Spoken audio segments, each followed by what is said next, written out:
We need to understand the darkness. Mostly we're facing the light. If we turn around, there's just darkness.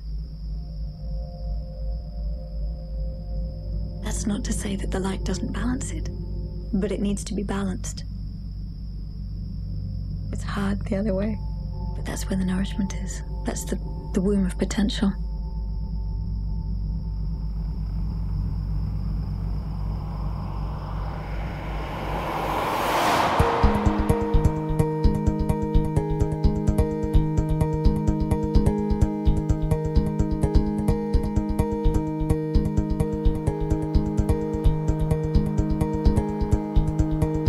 When I was a child, I would choose my dreams each night.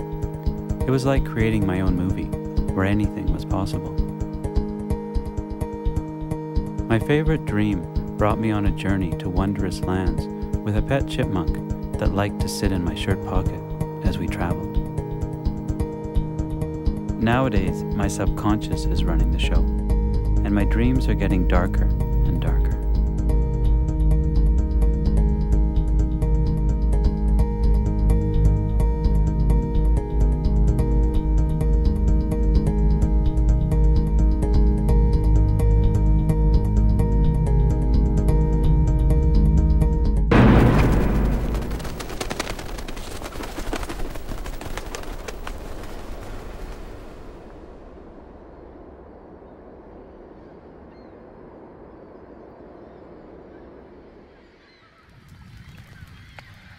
I live on a paradise island off the west coast of Canada.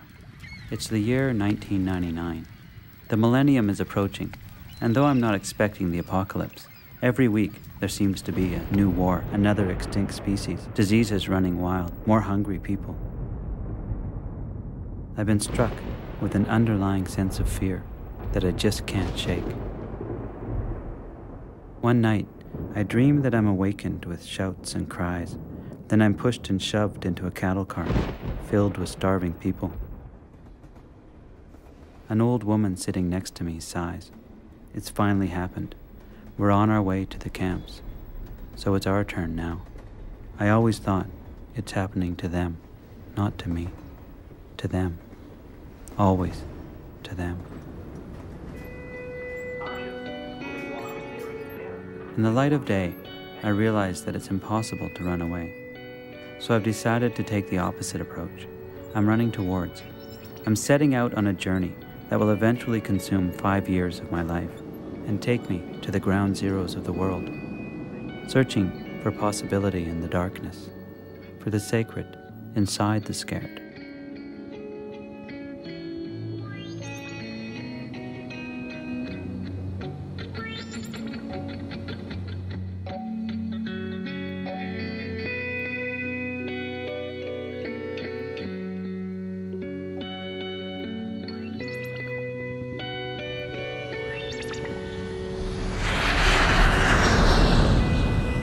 The first time I flew in an airplane, I was a 9-year-old Baha'i on a pilgrimage with my family to the Baha'i holy places of Israel. I was a little holy roller with that sparkling, unsullied devotion of the child.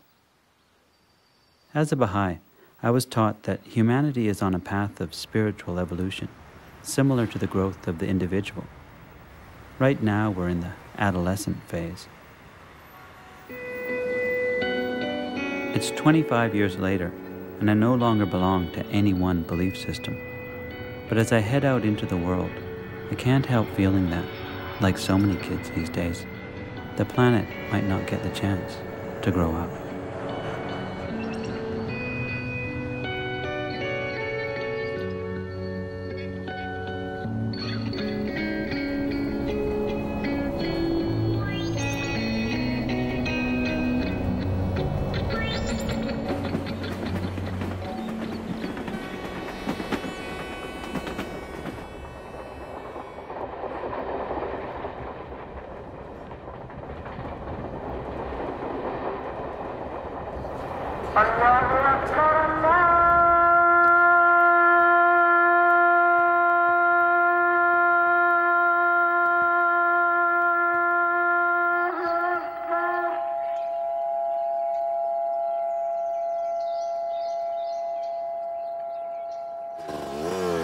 They are laughing, you know.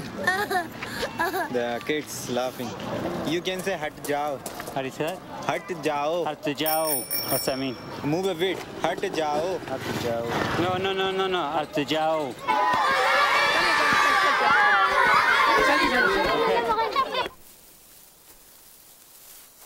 I evade the kids, slip past the guards, and crawl under a barbed wire fence into the toxic site of the world's worst industrial disaster, the Union Carbide pesticide factory.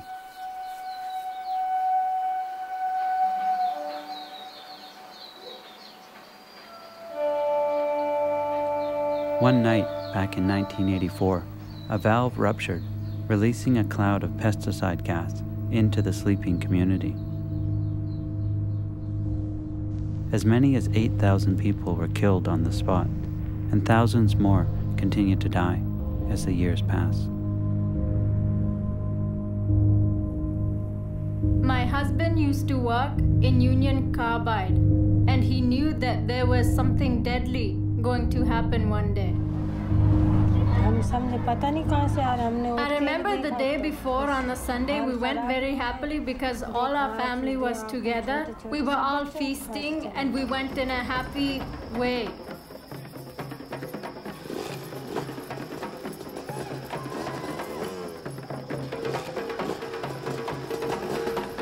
That day, everyone was stopping us in Bereaved on Sunday night, and they kept telling us, don't go back. Stay behind, go tomorrow morning. But my husband had to go to Union Carbide for his work.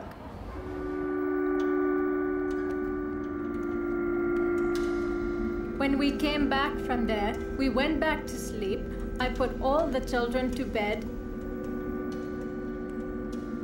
I couldn't sleep somehow. I was very, very restless that night. I don't know what it was, but something just didn't let me sleep all night.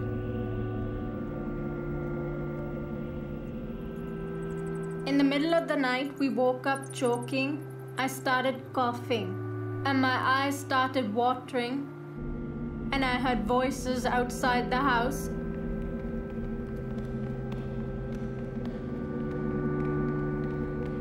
People were screaming, run, run for your life, there's a deadly gas.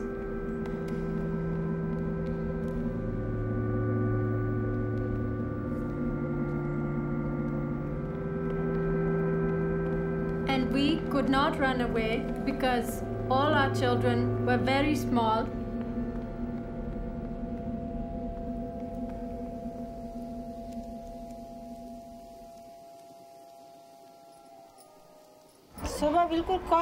I remember that morning when I woke up and I had my dead son in my arms. I couldn't even open my eyes to see him, see the last of him, because my eyes were so swollen that I had to force them with my fingers.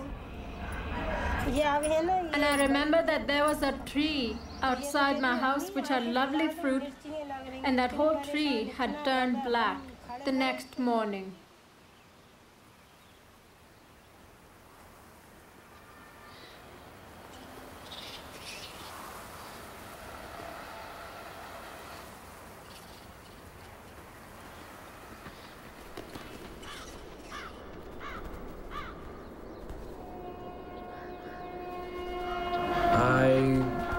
Came in the train and I went out of the train station, and there were all over people groaning in pain and people falling down and fainting, or hundreds and hundreds of people like this in pain. And there were some volunteers who were giving some medicine, some fruit, some water. So I came out of the station and I joined these volunteers. After working for a week in trying to provide relief, what was very clear was it was too big. There were too many people crying out for medical relief and care, and it was impossible for private bodies or non-governmental bodies to do this. And what was very clear was that by that time it was becoming clear that the government would not help people on its own unless it was pressured into doing this. And the third thing that was very clear was that the Indian government and the multinational Union Carbide were together.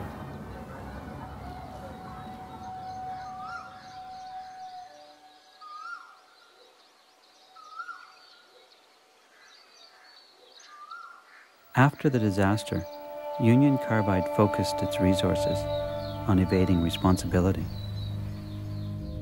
When doctors asked for the ingredients of the pesticide so they could find a way to treat the wounded, the company said it was a trade secret.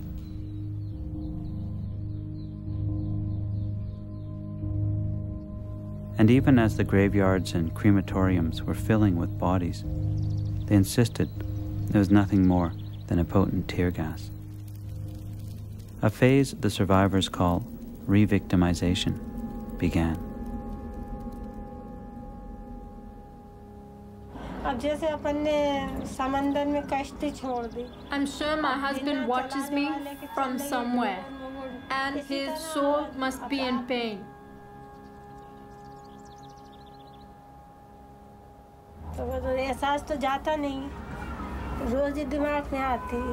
There's not a day that goes by when I don't think about the people who I've lost.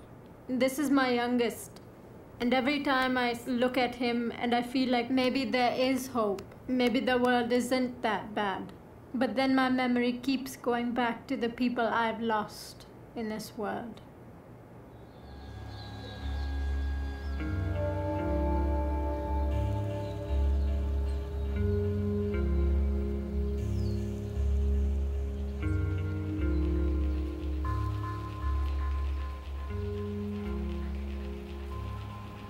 When you first came here in that really desperate time, can you think of a single sacred moment that comes to mind?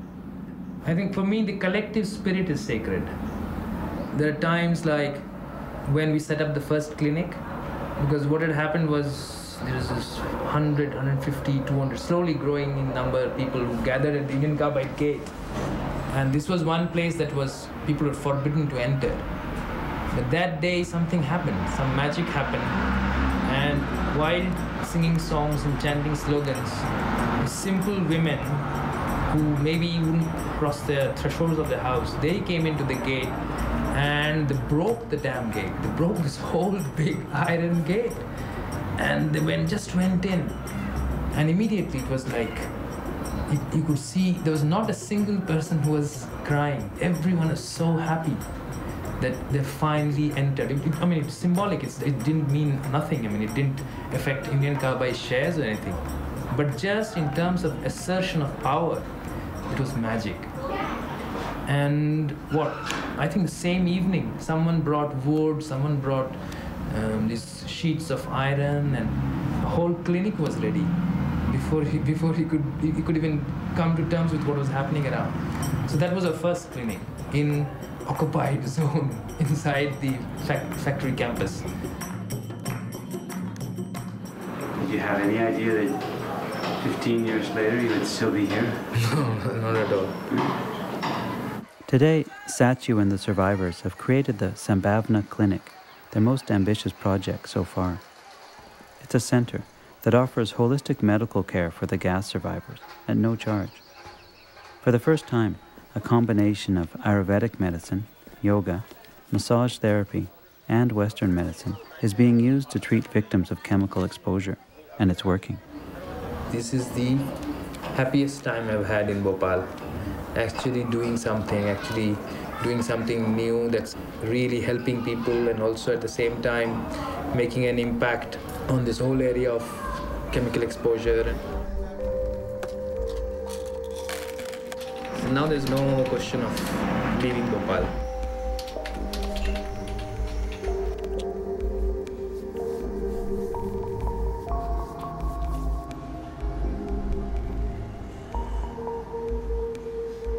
Sambhavna means similar feelings, which is compassion.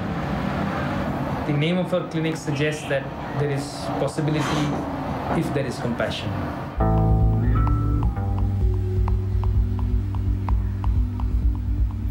You can talk to the simplest of Bhopal person, and the person would say, if you ask him, what is your fondest wish?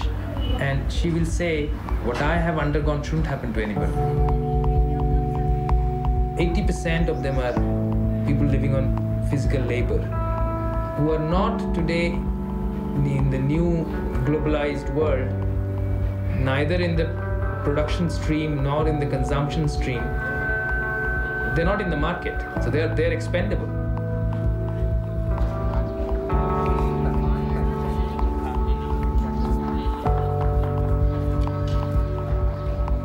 What we are trying to do again in our small way is to assert the right of the expendable to live.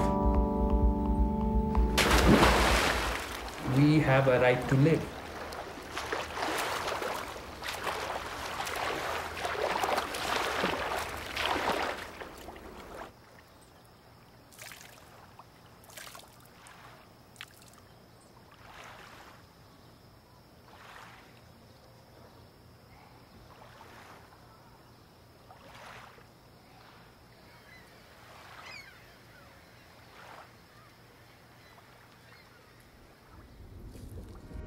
A man plunks himself down into my train compartment and says, "Hey, why aren't you happy? You seem unhappy." I smile. "I'm just tired, that's all." But he has picked up on something. I'm sad to be leaving. 2 months ago, Bhopal was just a toxic wasteland. Now I see a city populated with the inspiring faces of people who refuse to give up.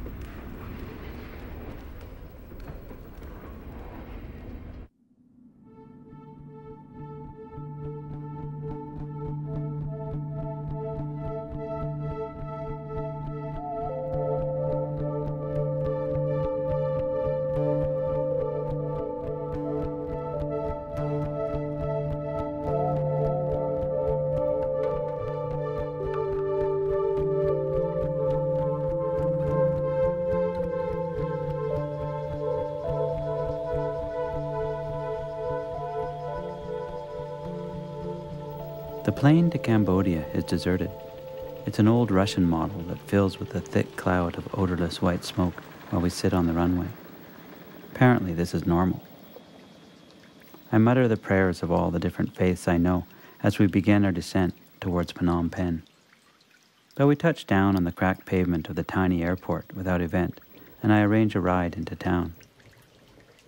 "Why not go to the killing fields too?" my driver suggests nonchalantly, as if it were just another tourist attraction. I reply, "Sure, why not?" A dark mood descends upon me as we scooter down the crowded road towards the horror and genocide of the Khmer Rouge regime, which terrorized Cambodia throughout the 70s. We pull up outside a muddy field. Inside is the Tuol Sleng concentration camp, where hundreds and thousands of people were tortured, disappeared.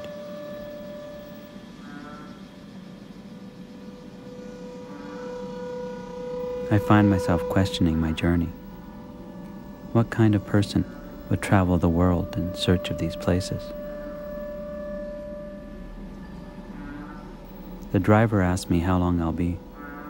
I can't say. How long do most tourists spend?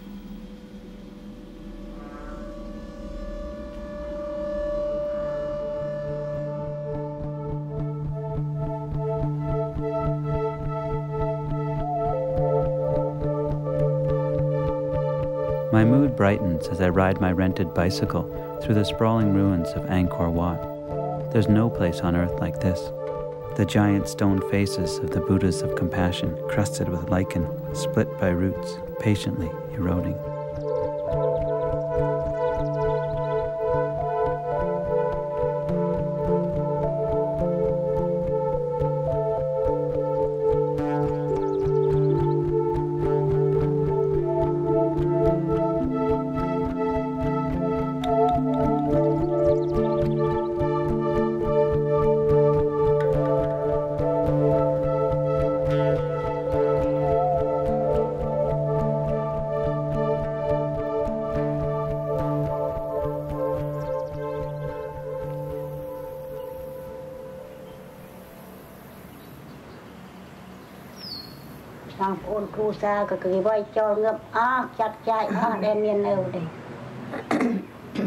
She said her brother and sister was killed by Pol Pot. Can she tell me why?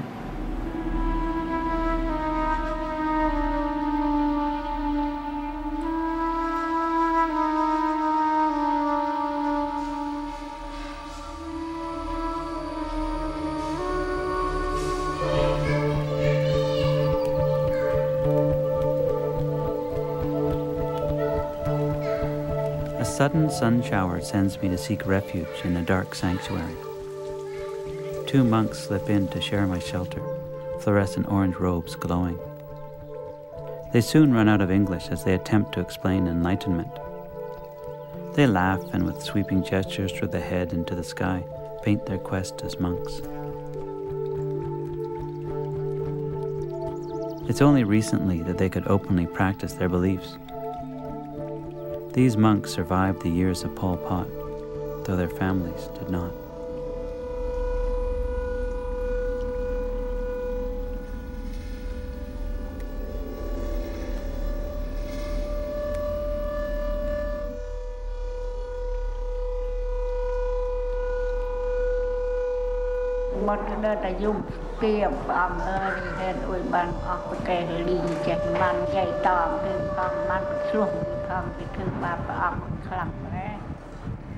And she right here, she said the Buddhist no hand, so she cry.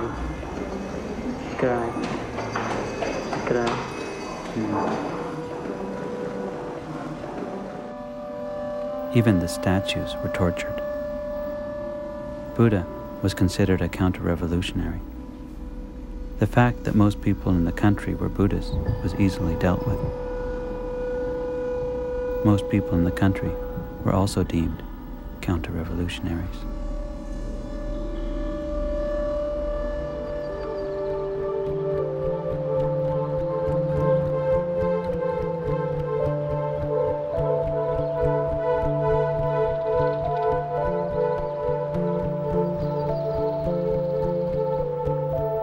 One young monk reaches into his robes to produce a cigarette. Puffing cheerfully, he explains that they're skipping out of their afternoon meditation.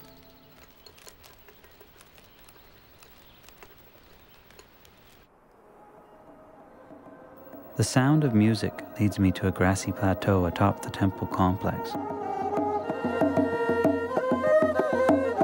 where I find a group of musicians who have all lost limbs through landmines, the lasting legacy of war. There are an estimated 3 million landmines scattered throughout Cambodia.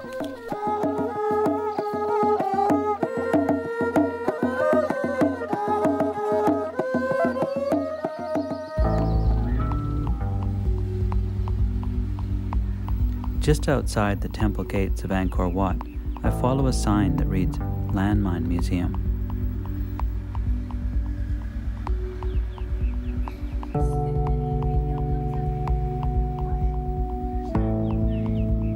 There I encounter the proprietor of the Homespun Museum, a man named Aki Ra.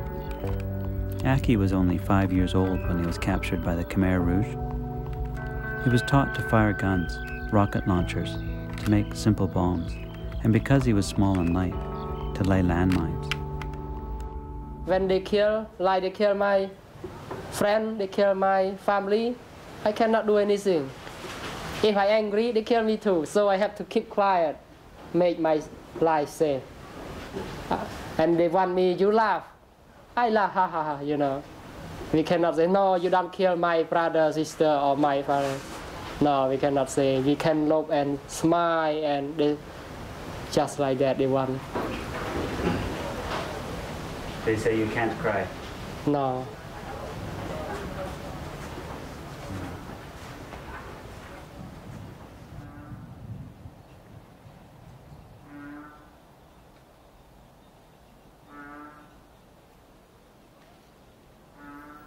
Aki's father was killed for the crime of being a high school teacher.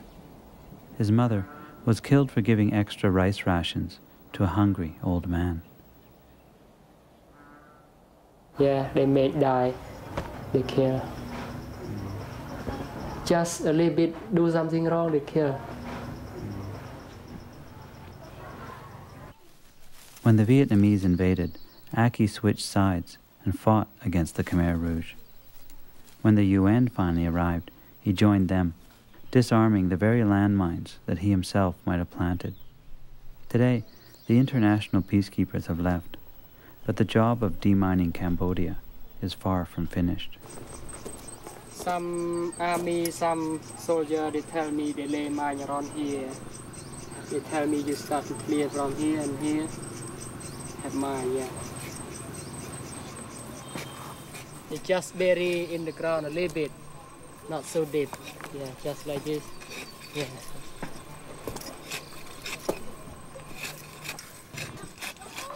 Yeah. Yeah. We heard clack clack. Maybe, yeah, a plastic. Slowly take mine like this.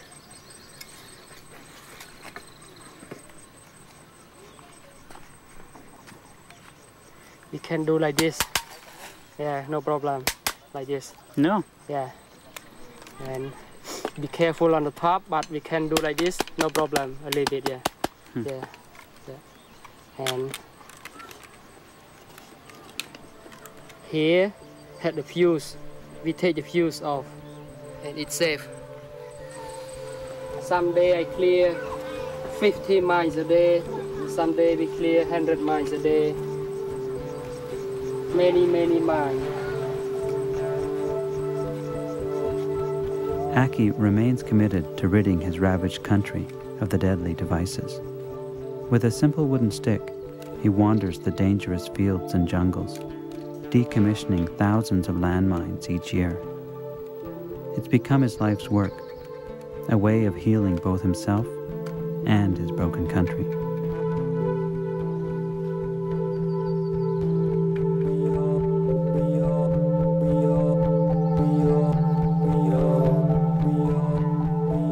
On my way to the airport, the motor rickshaw driver asked me if I had a good holiday in Cambodia. I think for a moment before responding.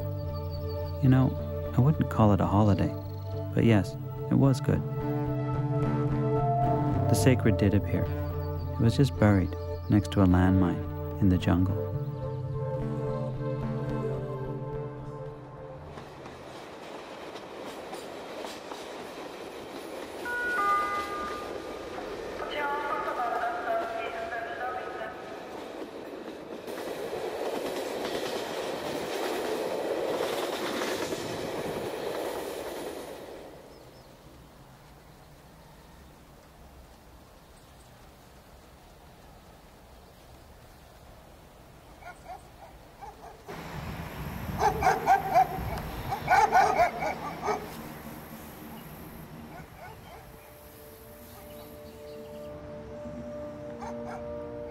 A man notices me filming the bones of war. Pointing to the pavement, he says, "This is where 22 people were killed by a bomb. They were simply waiting in line for a few crusts of bread."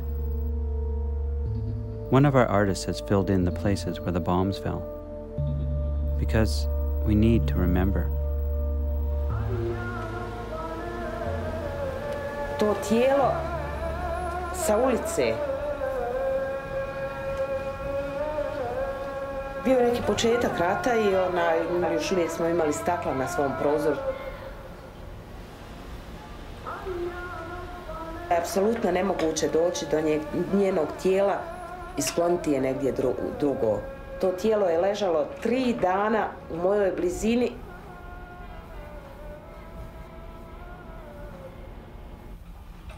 Živjeli, jeli, spavali. Potpuno je nemoguće, i dan danas kad se sjetim svega toga, potpuno mi je nemoguće da smo mi sa sviješću da to mrtvo tijelo leži 100 metara od nas mogli da nastavimo naš, nazovimo, normalni ljudski život.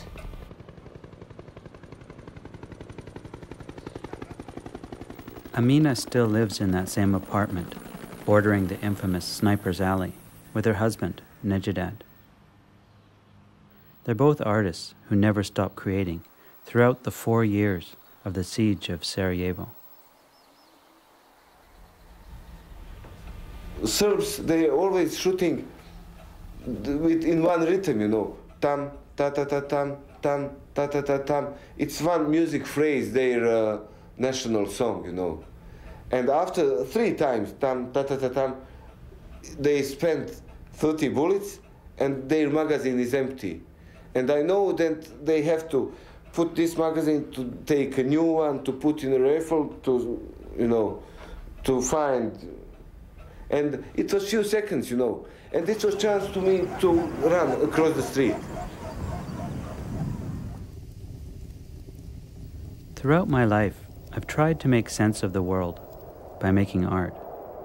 For Amina and Nejadad, trapped inside a crumbling city, making art became a tool of survival.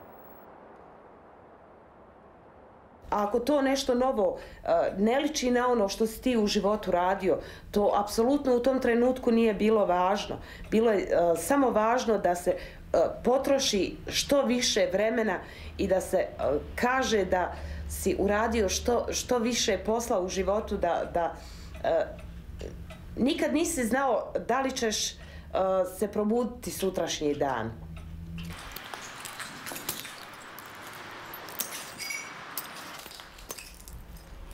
When one grenade destroyed a roof or a building or a museum, I was running to collect some interesting pieces.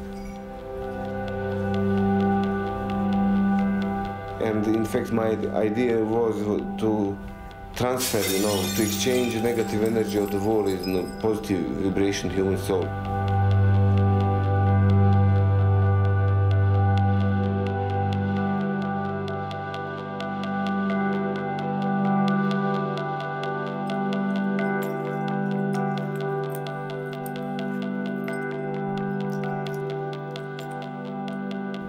If I just hide against, you know, snipers, against shells, I'm not sure shall I stay normal.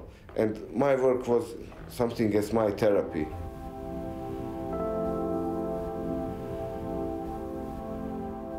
We were in a space as a prison. You know, we didn't have freedom. But inside your mind, you were free, without rules, without any borders. And you had the chance to use this freedom.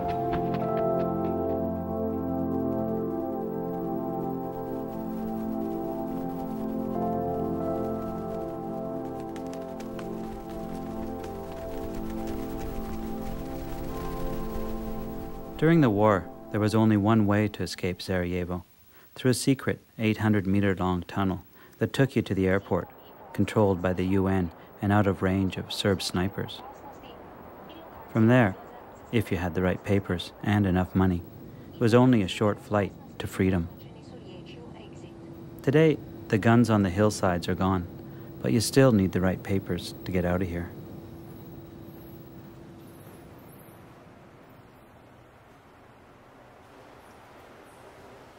A few hours after leaving Bosnia, I'm already deep in the London underground. It feels somehow too easy. Mind the gap. Mind the gap. I buy a car in London. As soon as my foot hits the gas, I'm seized with a nervous fervor, a sense that the world is too big and I have to go everywhere, now. I begin racing around Europe, a day in Auschwitz, half a day in Flanders Field, a few hours at the spot where Joan of Arc was burned at the stake. I stop in for a quick miracle at Lourdes. As is often the case, it takes me a while to recognize the miracles I receive. First, my video camera is stolen from the car. And then, a few days later, the car itself is stolen. And I'm left on the street without even a coat on my back.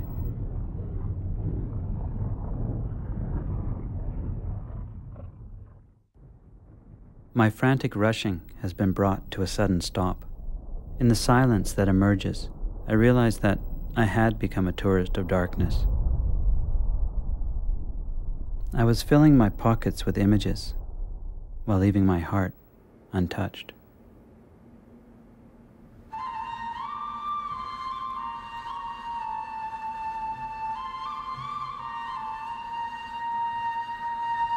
The Sufis would say I had lost my grace. Then they might add, die before you die.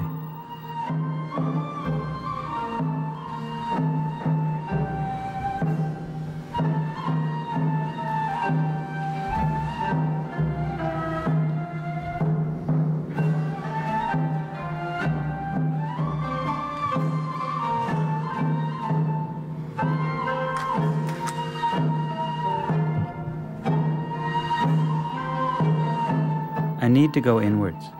I began studying with the Sufis of Turkey and the Tibetan Buddhists exiled in India.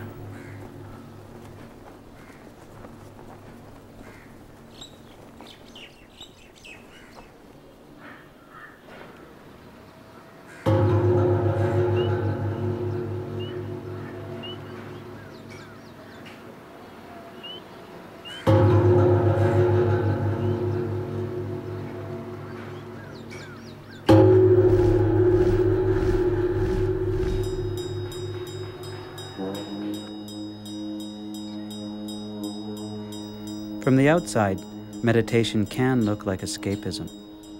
I soon discover that it's the opposite. As the weeks pass, every demon I've tucked away comes up to say hi. I learn not to push them away, or feed them, or become them, or studiously ignore them.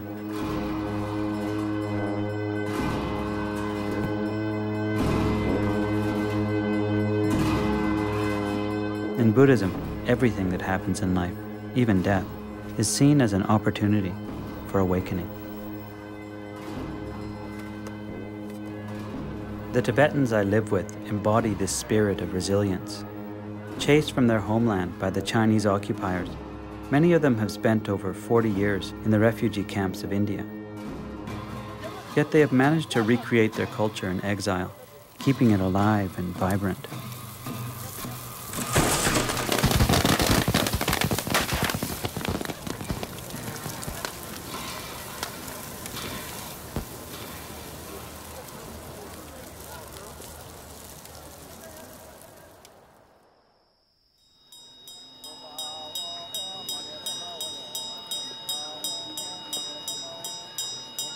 After a day of meditating under the Bodhi tree, I go out to get my shoes, only to discover that they're gone, naturally. I walk out of the temple complex onto the dusty streets, embarrassed by my bare feet. The locals will probably think I'm some kind of gringo renunciate, trying to lead a pure life, unburdened by shoes.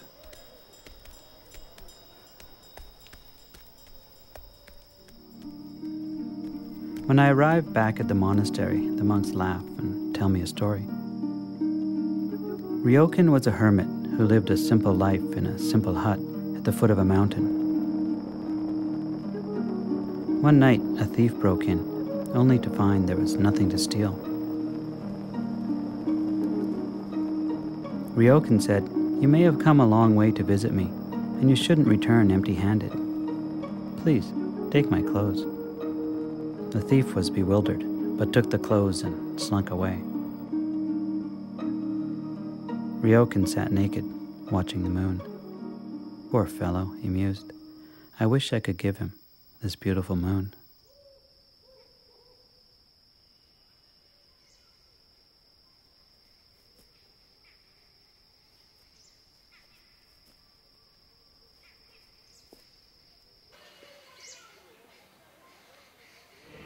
Hello.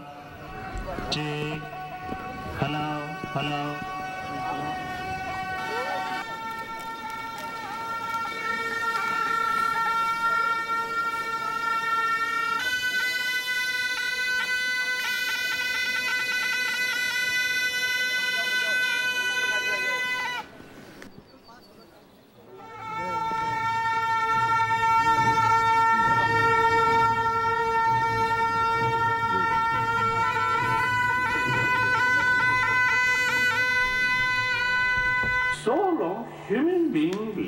Or remain in this small blue planet, some form of problem always there. So, I lost this sentence. The next sentence, the next century, should be a century of dialogue and discussion rather than one of war and bloodshed. In fact, I feel the concept of war is very much based on the concept of we and they, destruction of your enemy, actually destruction of yourself. So we need some method to deal with the problem without violence. We must first work on internal disarmament. I mean, ridding ourselves of all the negative emotions that result in violence. Then act, not just a prayer, but through action. Yes, things can change. After 6 months, I decide it's time to get off the cushion and back into the world.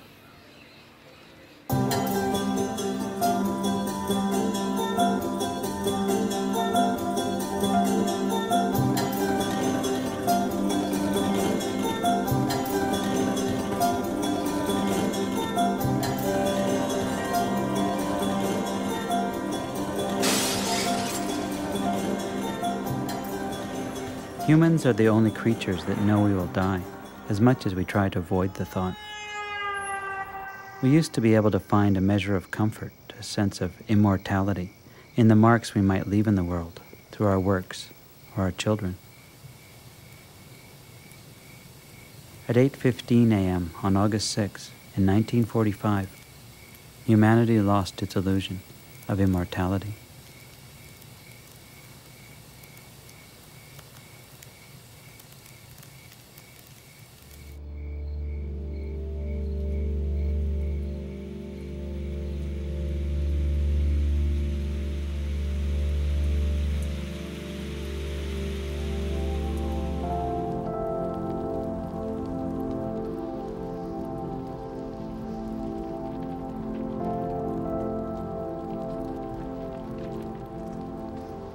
It's dawn, August 6, 2000. In a few hours, it will be the anniversary of the day we dropped the first atomic bomb. The hibakushas, the A-bomb survivors, arrive early, memories flooding back as they sit in silent prayer. For a decade after the blast, they were denied the right to tell their stories, shamed into silence. It was a second act of violence. Kaigo Ugura was just a little girl playing in the streets of Hiroshima on that awful day. She was also told to be quiet. You shouldn't complain. Many people had the same experience. You are not special, they said. Then we tried to forget, not to tell our story. 10 years later, when we had a bikini atoll nuclear test, and we were so much surprised, and we became so desperate. That was the end. Japan was the end of nuclear war, but they still producing nuclear weapon. Do they know what the dreadful, miserable days we had?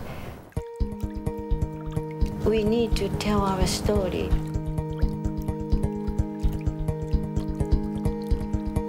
As darkness falls, lanterns of memory are released on the Atagawa River. Hiroshima no longer tries to forget. For Kaigo Ogura, the act of telling and retelling her story has become a way to transform her tragedy into a force of change. I was 8 years old. I clearly remember that the steps I climbed up once.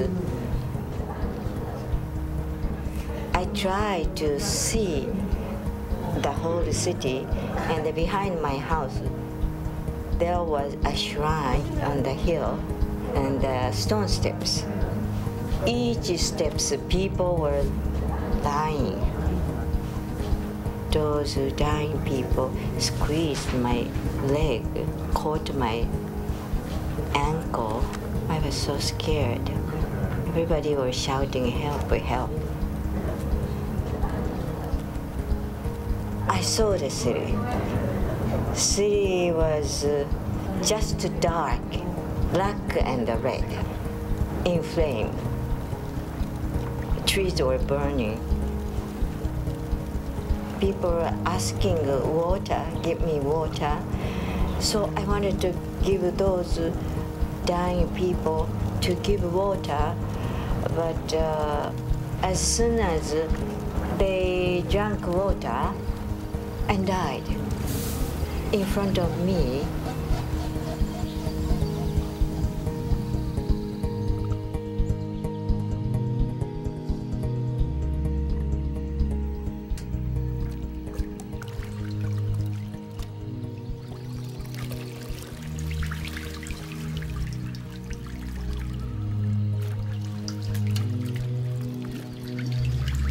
Water, give me water.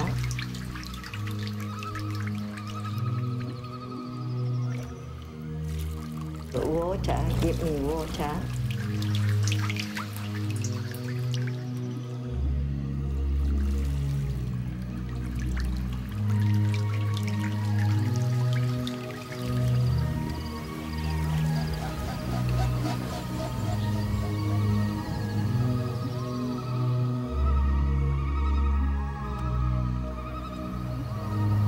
We need to know each other. I'm one of the Afghan survivors. I experienced this, so I can understand other people's sorrow and agony.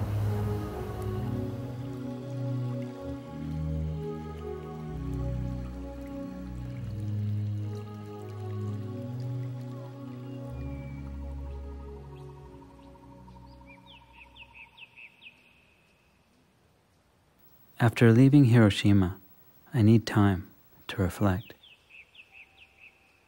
I find a sanctuary amidst the graves and stupas of Mount Koyasan. I close my eyes and bring to mind a person I've met on the journey. Then I imagine breathing in their suffering in the form of a dark cloud, drawing it into my heart. As I breathe out, I send them compassion.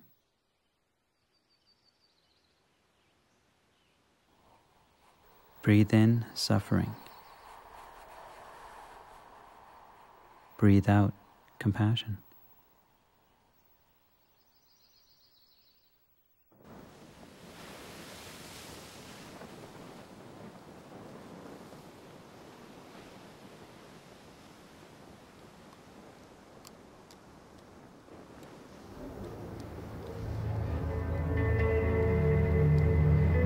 I'm from Afghanistan and I'm 20 years old, and since 20 years the war is going on in our country. Now our country is turned to a cemetery. Now our people are like moving deads. They're alive physically but not mentally. So there's no beautiful things. There's no happy experience that I can tell you.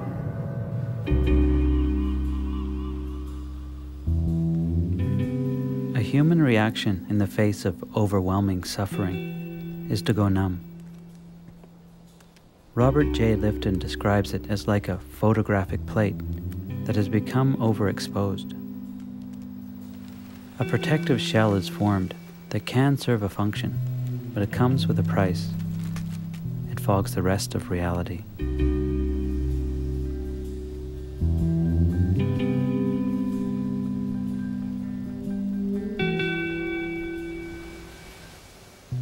In this drought-stricken summer of 2000, there are 4 million Afghan refugees around the world, and almost 1 million more inside the country itself.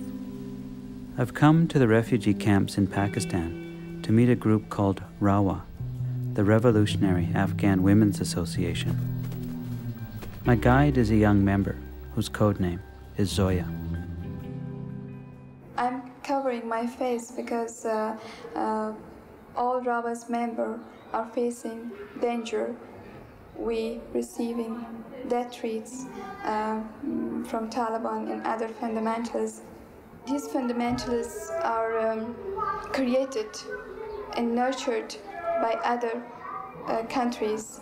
Foreign countries impose these criminals on our people. Zoya leads me through a tiny doorway into one of Rawa's secret schools for girls.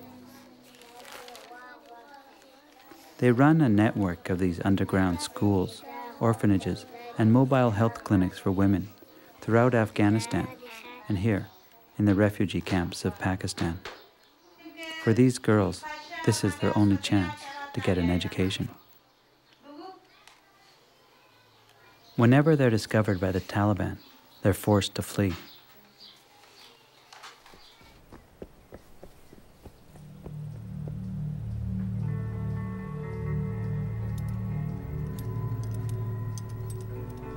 Zoya leads me through another doorway into one of Rawa's underground orphanages for girls.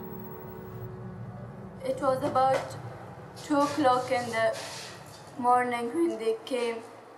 I don't know, my father had no fault, and they just came and killed him without any reason. They took my only brother, about 22 years old. My mother could not see their situation and she became mad. She could not talk now.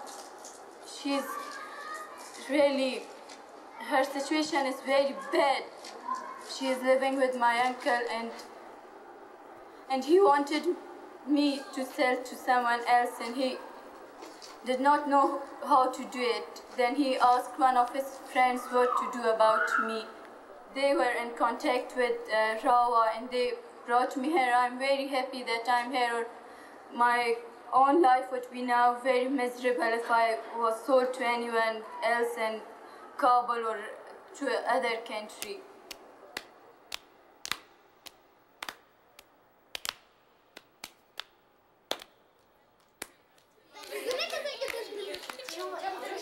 Zoya tells me that she grew up just like these girls, raised and educated by Rawa, after her parents were killed back in 1994 during the cruel regime of the jihadis, known in the West as the Northern Alliance.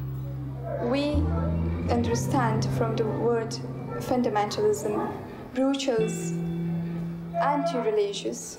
They're the enemy of Islam.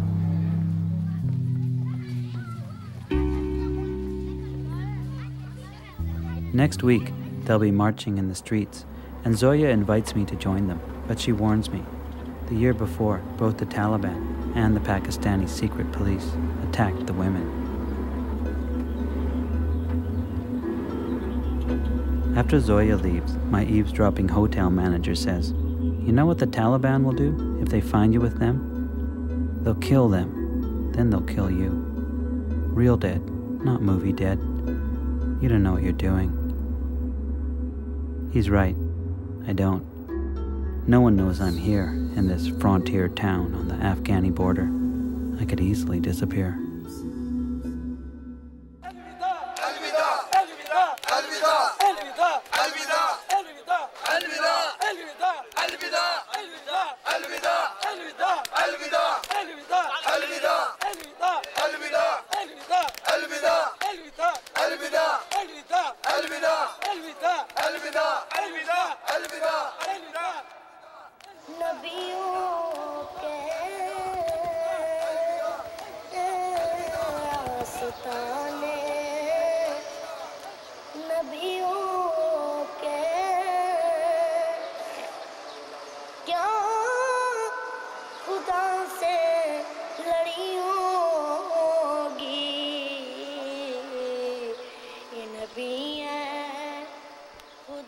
I don't like guns, never have, which is probably why I look so stunned holding this Kalashnikov. But the only way the weapons dealer would let me take a picture was if I was in it. It's the day of the demonstration, and my paranoia is peaking. Everyone's watching me, and they all seem to be informers.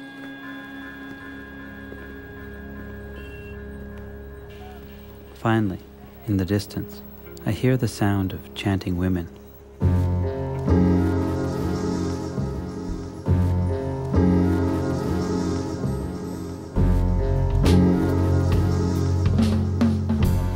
The orphans have claimed the front row. Zoe appears holding a megaphone and shakes my hand. Her face is glowing. She smiles, then disappears back into the crowd of women who begin to sing. Perhaps this is her sacred moment. I stand there, smiling dumbly, as the singing women stream past.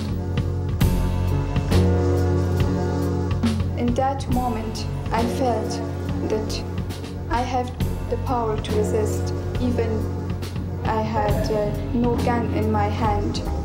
With my ideas, I can resist.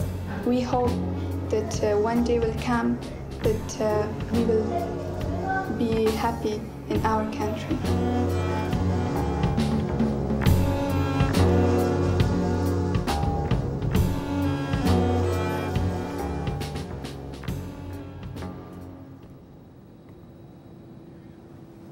Temperature is about 37 degrees Fahrenheit.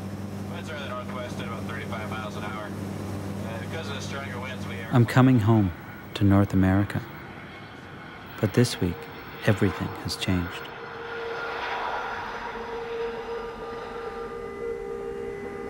About midday, someone knocked on the door and told us a hysterical, frightening story that there were terrorists all over the country. I felt fear, absolute fear. Fear for myself and for my loved ones, for people in this city, for the whole world, just a kind of fear. And so we sat and meditated, and I opened myself to fear. Innocent people die. If there is a God, where is he? Why isn't he defending us? Why isn't he helping us? Why are we in a moral of like, we don't know what's going on? A lot of people were talking about this was worse than Pearl Harbor, so I just wrote, if this is worse than Pearl Harbor, will we do something worse than Hiroshima?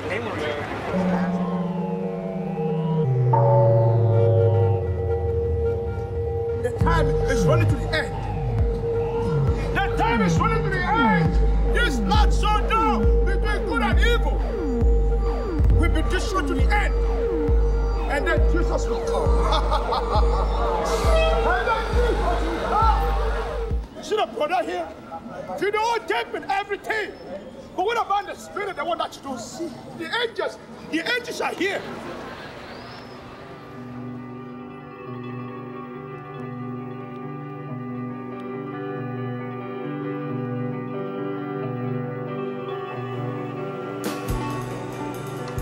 I emerge above ground at Canal Street, the farthest the subway runs these days. A heavy odor tells me I'm getting closer.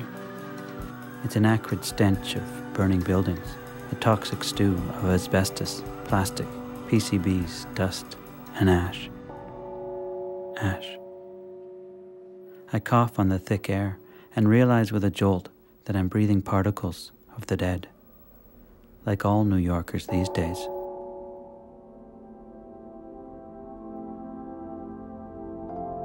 The practice of breathing in suffering and out compassion becomes quite literal.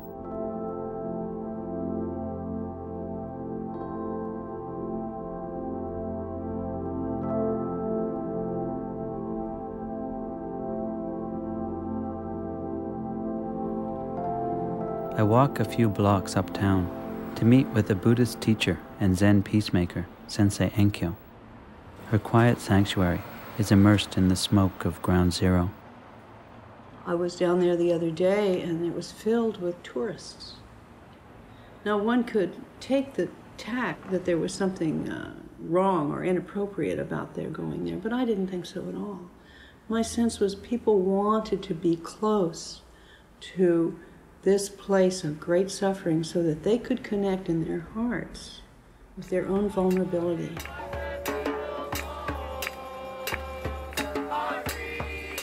In the weeks following 9/11, Sensei Enkyo, like many New Yorkers, has taken refuge at Union Square Park.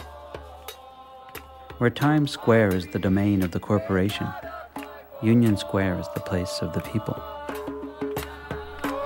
Some of you may think it's very disrespectful of me to stand here with this, identifying myself as a Middle Eastern, as a Muslim. No, not at all. Yesterday in Bereaved, 2 girls, 12 and 13 years old, wearing the headscarf, were beaten to death. I just want to tell people I understand what's going on in our countries. We live what you just went through every day. We know what it means to go out on the street and be afraid that a bomb is going to explode on us.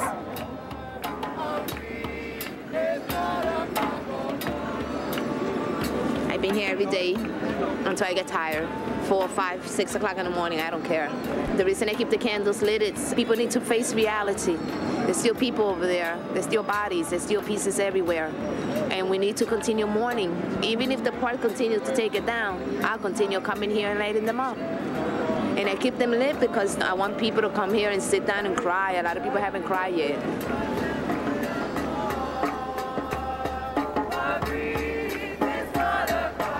This is a memorial for people who died. Yes. People who died. Yes, it is. 5,000 people who died. Right. You go speak to Kabul. See if they'll listen to you over there. I already said war is not good. Well, then why are we in a war? We're in one. You say it's not good, but we're in it. All right, let's lose it. Let's lose it. You've got people there who've been trained from the time they're 10 years old to be murderers. Too bad. So are our people. Our people died. That's right. What should we do? Ring bells? No. And say, oh, everybody love each other? No. They're not gonna... No. What we can do... No. Oh, yeah. I'm going to ring your bell. Hey, come on, Jackson.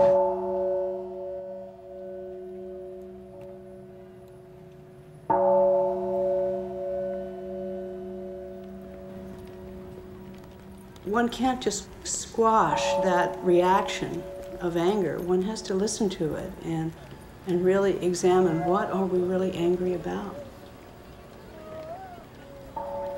We are not living in a bubble that is separate from the terror and violence, the institutionalized violence that goes on all over this world.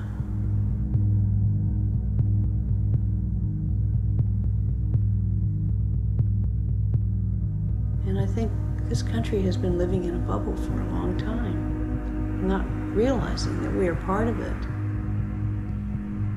that in many ways we contribute to the conditions that cause this. We are on an island under siege. Everything is called into question. Anthrax is appearing in mailboxes. The army patrols the streets. Yesterday, the FBI issued a warning that another attack was expected. There's a fear that terrorists will use the confusion of Halloween to strike again. The police department is sending every cop it can spare onto the streets to protect us from the invisible enemy. God bless America! Captain, if Osama were here, what do you think he'd be dressed as? If he was smart, he wouldn't be here, but if he were here, he'd probably be dressed as me. Safest thing to be right now, in this great land of ours. Well said, thank you.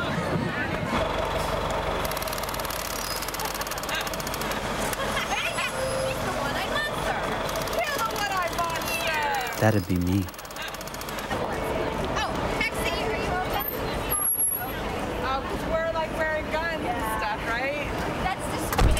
The soldiers scare me, but the angels are glorious. I am an angel hunter, running down the street at the distant flash of luminous wings.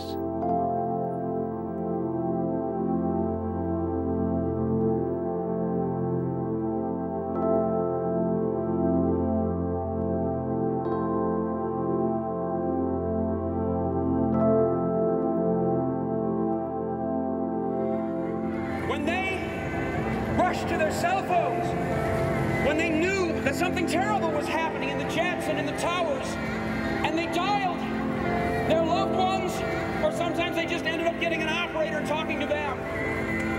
They said, I love you, I will never forget our life together. remember? Yeah. Even your hippest, most irony-ridden friends. Yeah. That somehow, all of a sudden, they were essentially looking you in your eye. You were looking them in their eye. You were hugging each other, and you were saying, boy, this is great. We're alive. We value these moments. And we were doing that here in Union Square with each other.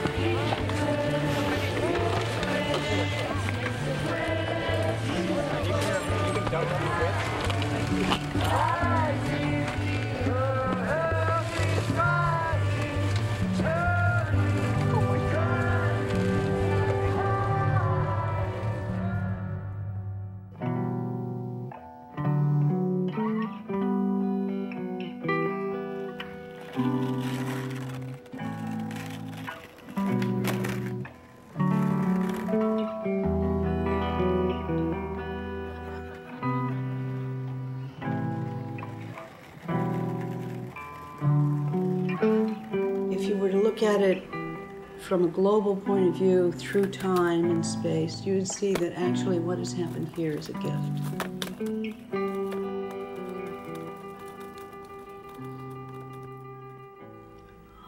Hard thing to say, difficult thing to say and to really appreciate, but if ordinary human beings in the world can see their own suffering and can really feel their own vulnerability, then perhaps they become aware of the vulnerability and suffering of others.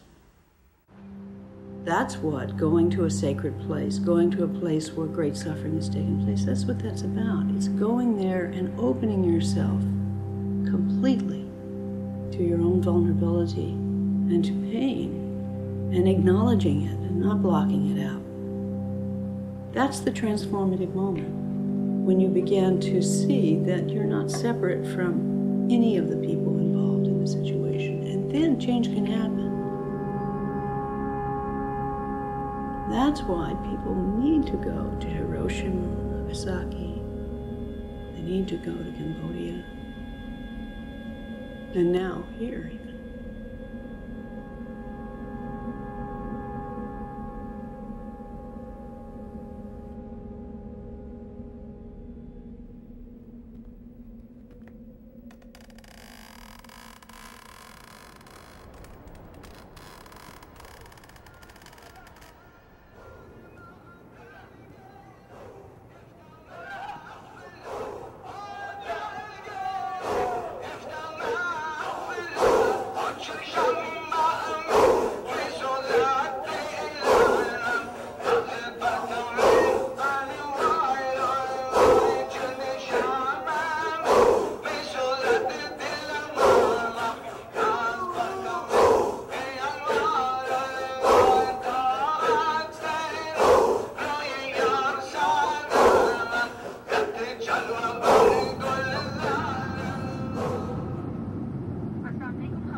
The plane to Kabul is packed with pilgrims returning from the Hajj, the annual pilgrimage to Mecca.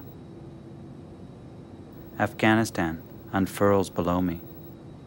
Bombs are still falling on buildings that have already been bombed, again and again. I've been drawn here. I want to see if there's any spark of hope to be found in Zoya's country today.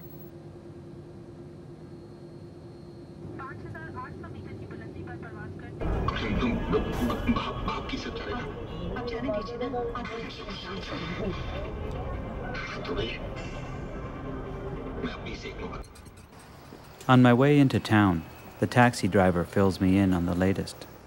A rocket just exploded. Usually there's 2 or 3 a week. The rest of the country is much worse. Be careful filming the tanks that the Americans bomb. They're infected with this, depleted uranium. If you must, film the Russian ones. And whatever you do, don't film the American soldiers. They'll think your camera is a gun. But most especially, be aware of the traffic. We Afghanis don't like to listen very much to the traffic police. He deposits me on a muddy side street, and I move my things into the Gandamak Lodge, famous for being the Kabul home of Osama bin Laden.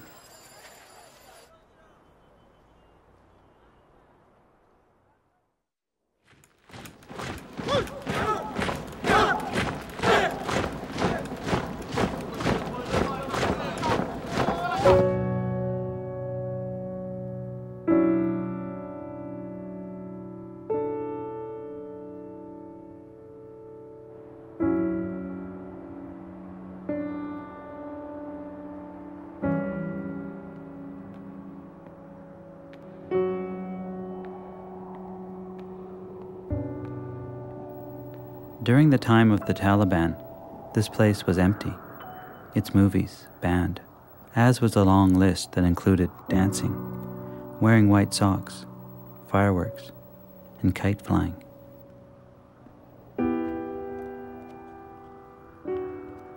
Today, you could show as many films here as you like, except there's no projector, no projectionist, and no audience.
One morning, I receive an email from the Revolutionary Afghan Women's Association.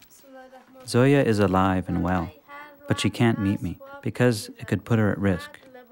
They're still receiving death threats, and not long ago, one of their schools for girls was burnt to the ground.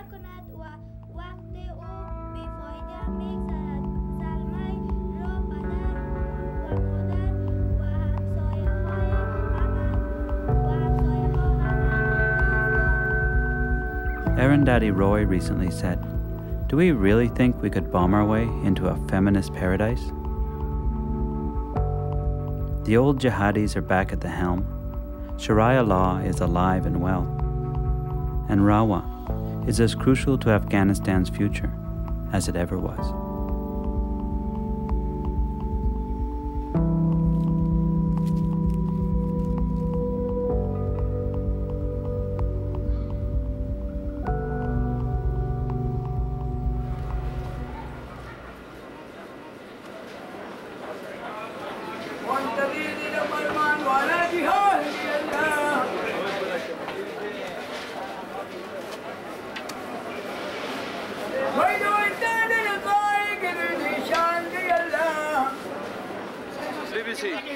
No, just tourists. Huh? Tourists. Tourists.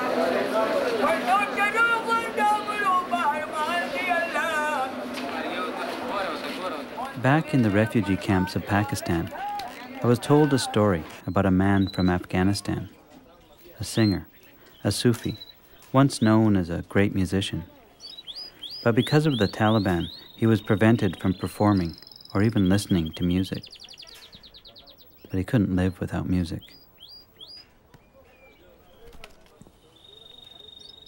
One day, he discovered a way out.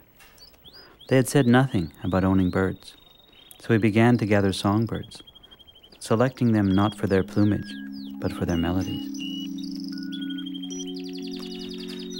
Soon his house became filled, once again, with song.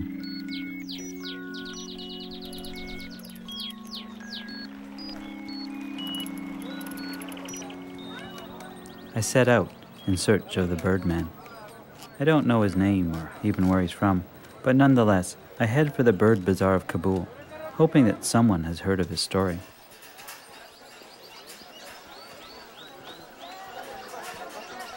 The first person I talk to has never heard of the Birdman, but he offers me tea.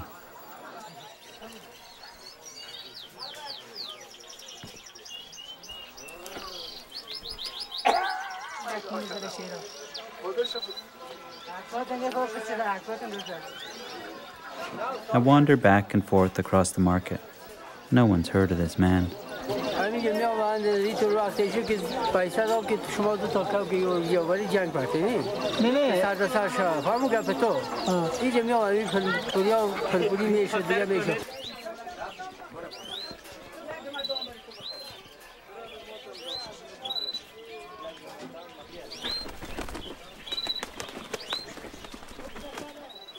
The last person I speak to politely explains that I'm in the Bird Bazaar. Since I'm looking for a musician, perhaps I should go to the Musicians Bazaar.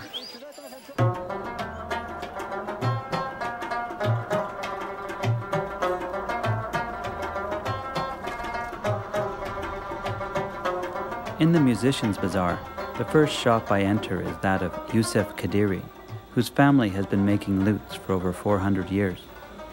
He's not heard of the Birdman, but thinks his brother might know of another Sufi musician who was also forbidden to play. My quest takes a left turn, but I follow it along.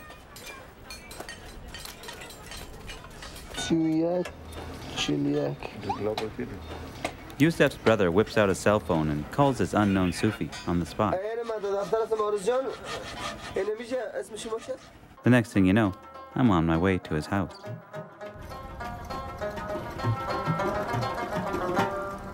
Here's my father. No problem, come on. Nice to meet you, sir. Yes.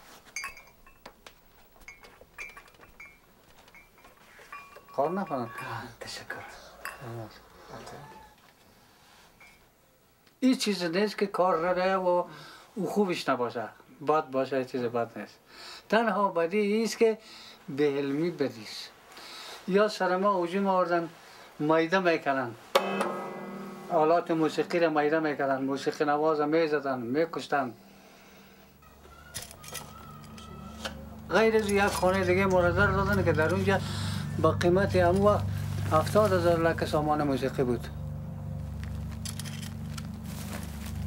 که وطن آزاد شده بود ما که رفتیم خانه های ما اینمت فرش اینمت زر اینمت بود ما تنها جان خدا کشیده بودیم حتی بعضی های ما بوتای خدا نپاشید پایلش برآمده بودیم.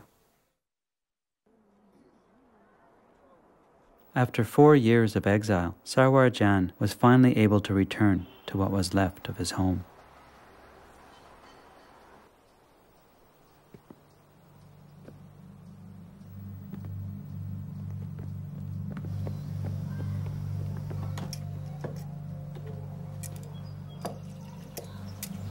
ما شما از روی علم کندیم کامرا ساختیم موتر شد طیاره شد برق شد این درخت شد این چیزا درخت زمین کشت و کار این کلش های صوفی برام داد.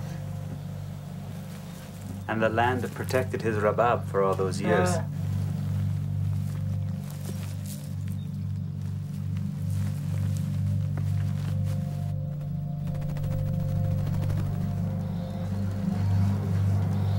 لا شكر خدا وطن خدا شكر خدا شكر.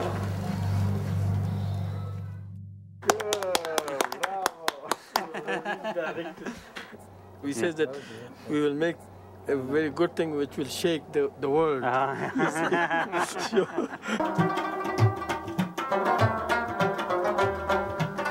بنی آدم اوضاع یکدیگرن ز آفرینش ز یک جوهرن چی عضو بدر داورد روزگار دیگر عضوها رو نماند قرار.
There's a teaching that sees a person or a people going sometimes to very, very dark and seemingly very far away from life, and yet that this is seen as a preliminary fall for a subsequent, much higher rising beyond where you were before you fell. That cycle, with tremendous trepidation, hesitation, can also be looked at with the Holocaust. It's a dangerous one because people will say, justification, and so it was all for the good, let's go out and kill a few more, and it's saying that's not what this teaching is about. It's not saying go out and seek suffering, it's not go out and make others suffer, it'll be good for their, psychological, spiritual development, but it's a recognition that often it takes a system breaking down in order for something totally new to come through.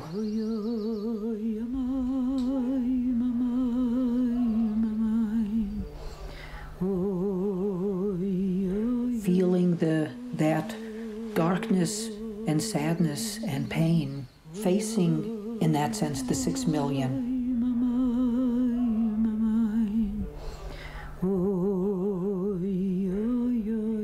And lifting it up into that joy.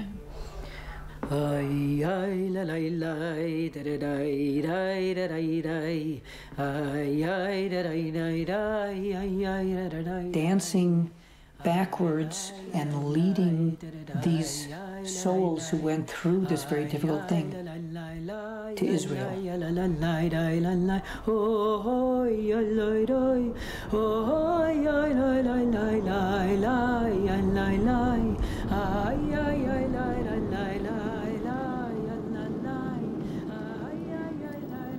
The Israeli customs officer hands me back my passport and sighs. All right, you can go through. But I'm afraid you probably won't find those stories of hope in this country.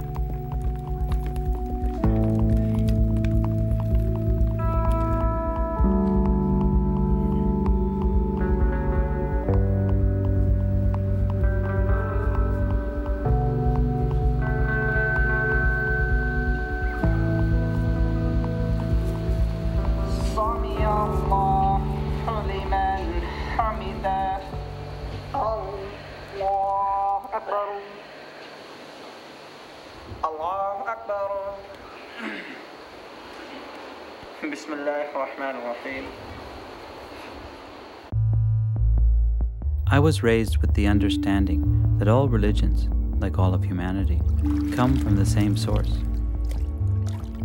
As a 9-year-old Baha'i on a pilgrimage, Israel felt like a land steeped in devotion. It was exciting to be in the epicenter of so much faith.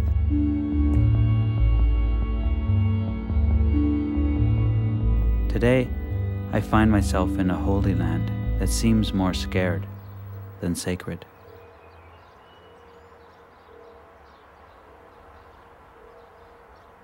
Why is it that sacred turns into scared?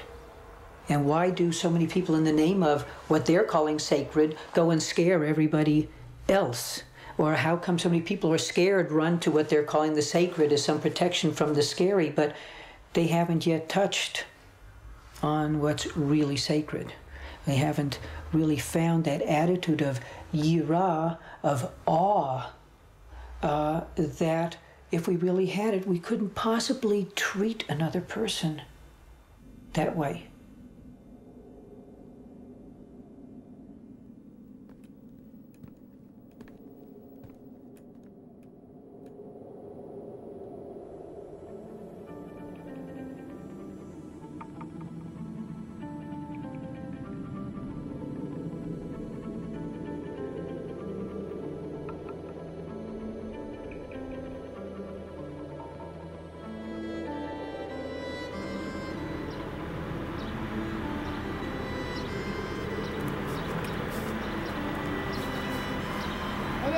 Hello?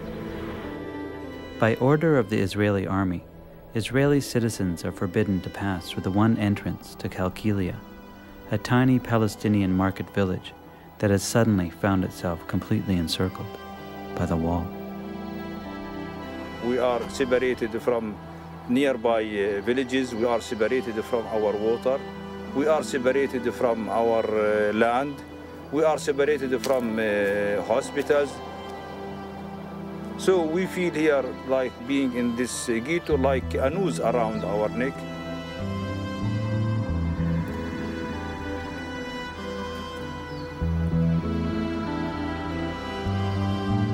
People feel hopeless, they feel despair, and some people start shifting to the extremist parties, to the religious parties, on their support of bombing, suicide, or any violent activities. As I stand in the shadow of the wall, which, if Israel has its way, may one day snake through 700 miles of Palestinian land, I have a sinking sensation. Perhaps that customs official was right. I hope they are not shooting toward us. Someone is shooting. They're shooting toward us? Seems to me it's one of the snipers. From the towers. Well, we better get out of here. Next shot could be at us. Yeah. Could be directly to us, yeah. We are here at the gate now. Here. Fuck. Toward us. What's happened, there is a soldier in the tower. The gun was like that. Yeah. He just went in down and he just threw dropped the bomb again. The bomb there just to make sure, like, that's it. We are out of here. It worked. It worked! Come on, we are far away from the wall. It's the first time for me in my life standing that distance between me and the wall. Yeah, very dangerous. And look at Velcro, he's really scared. You know, he's hiding there, you know the wall? You saw the way that he ran over there? Yeah, he ran all the way.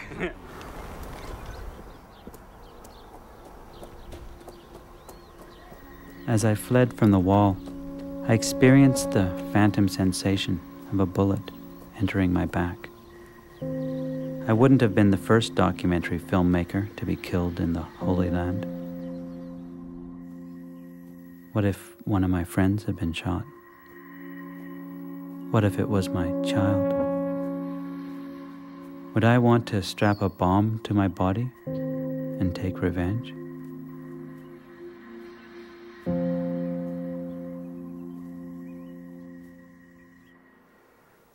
Thursday, 3 o'clock in the afternoon.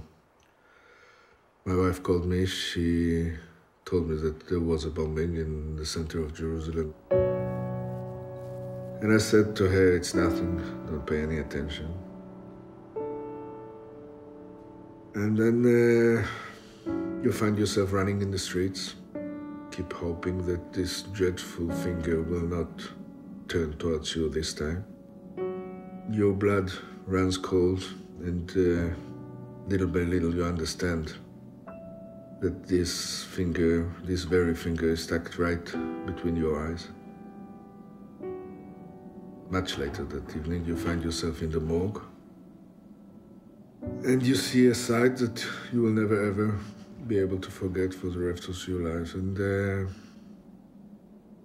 from that moment on, you're a whole different person. You change completely.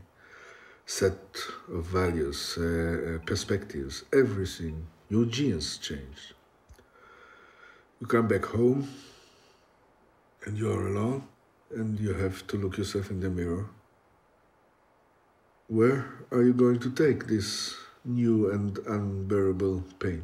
What are you going to do with the rest of your life now that you are a different person? And there are only two alternatives. The one is the obvious and the natural and the way that most people choose, which is the way of retaliation and revenge, because when someone kills your 14 years old little girl, you are very, very angry and you want to get even. This is natural. This is only natural.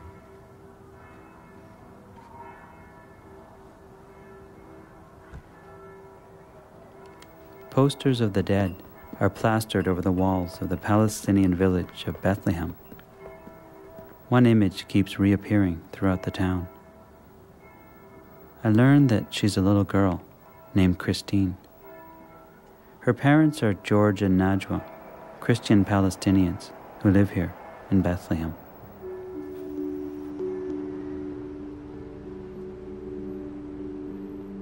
We were driving at 6:30, going shopping,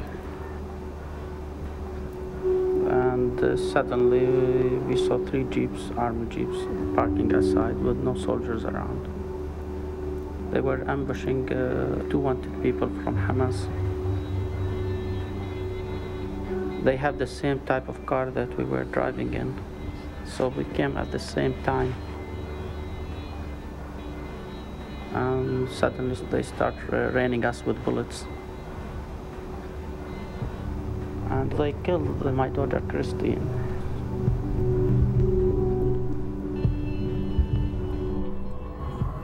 She was sitting there like at the floor in our old car. She was laughing and she was very happy going to the store. The floor, it was like a pool of blood. My hand till here, it's come with blood. When I want to hold her, I can't believe it. Till now, I can't believe that I was there. That I'm Najwa, that she want to help her daughter. I can't believe it, that I hold her. I can't believe it.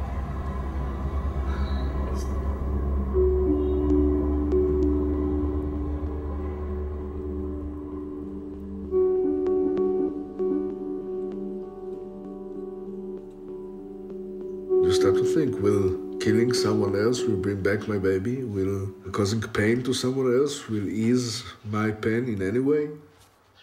Of course not. And it takes time, a long time, to choose the other way. And the other way is the way of understanding why did it happen? How could such a thing happen? And the most important thing, what can you do now that you have the burden on your shoulders to prevent it from happening to others?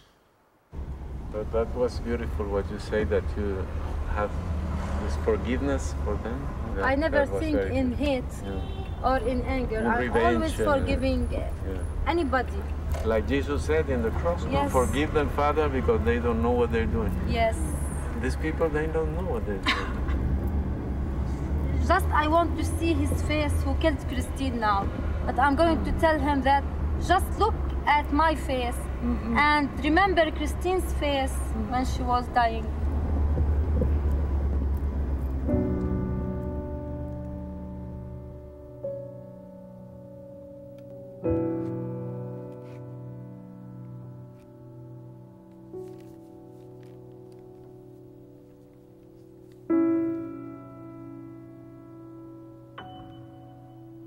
David Damlin was not a soldier at heart. He was just a young man doing his enforced military duty. He'd been a leader of the student peace movement and was on his way to joining a group called the Refuseniks, soldiers that refused to serve in the occupied territories. One day, at a remote checkpoint, he was shot and killed by a Palestinian sniper.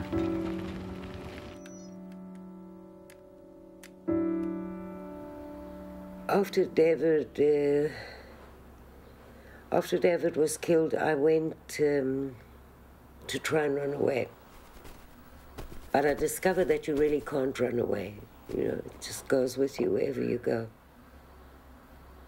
I went to speak to a psychologist, and she said, "You are now free." And I was horrified. I said, "What do you mean?" She said, "Look, you know, you can do wonderful things because you've got no fear. What else could happen to you?" I really wanted to put energy into making a difference, and the making a difference for me is this looking for a way to have a dialogue with the Palestinians. I think that Israelis and Palestinians have got so much more in common than they know. In the wake of their loss, Robi, George, Najwa, and Rami all made the decision to join a remarkable group of Palestinians and Israelis called the Bereaved Family Circle. All the activities of these organizations, which are many activities, are designed to put cracks in this very high wall of hatred and fear that divide our two nations. And we will knock it down eventually. We have this telephone line between Palestinians and Israelis, and since 2003 we've had something like 600,000 people have spoken. It's a way of having dialogue, because everything that we're doing is geared towards dialogue. It's getting to know the person behind the stigma.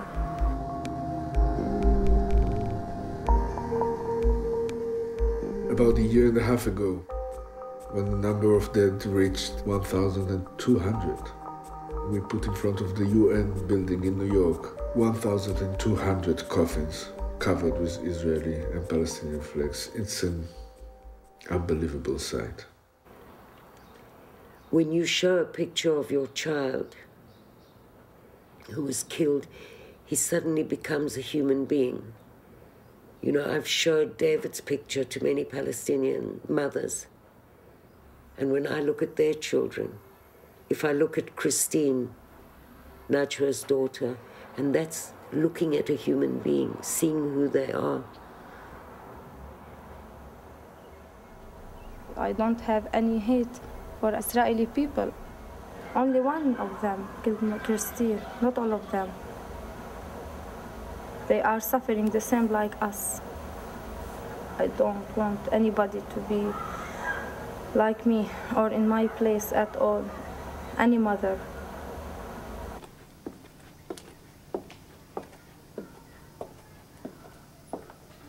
We are people, we are human beings. Our blood is the same color, our pain is the same pain. The taste of our tears are as bitter. And if we could reach out for one another, and we can call each other brothers of pain, we can say to the world that if we who paid the highest price possible, if we can talk to one another, then anyone can. And this really gives you a reason for existence.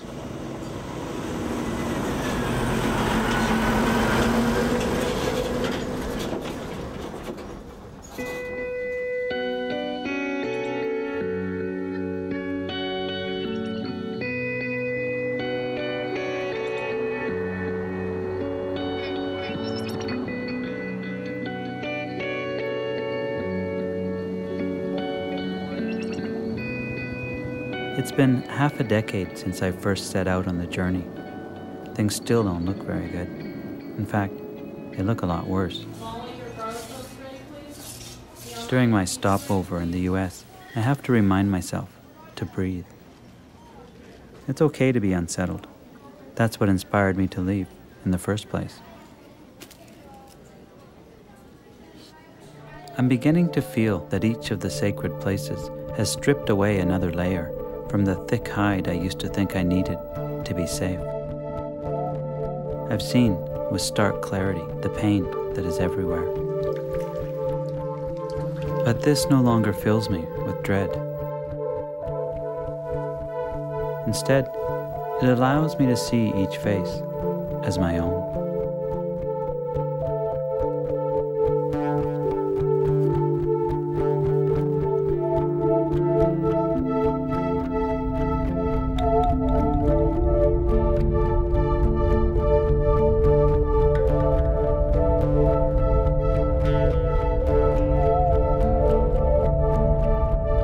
people I've met have shown me that there's one thing that no one can lose. It's the freedom to choose the way we respond to whatever comes our way.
home.